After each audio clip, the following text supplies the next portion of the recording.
Tereí. Había Tereí. No sé cómo me lo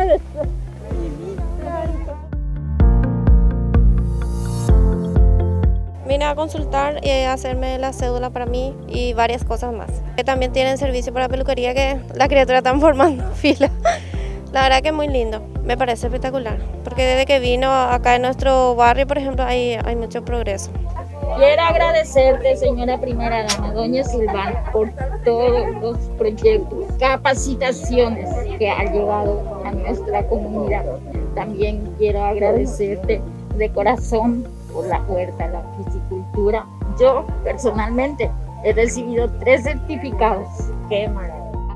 Te felicito a vos en nombre tuyo, a todas las mujeres que realmente están aprovechando todo lo que se está trayendo, ¿verdad? Y cumplir un año de logros realmente es muy importante también para nosotros, porque no es venir, dejar acá un cultivador o dejar la leche de soja, no, es acompañarles, es conocerles a cada una, conocer los desafíos de todas y poder estar al lado de ustedes en el momento que nos necesitan.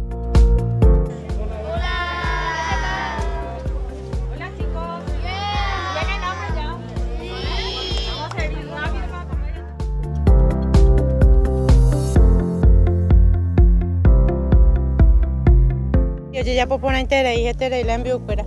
Se ayuda ya por sepa, entonces me embuquera guaru pediatría, a un entender poner Tereí.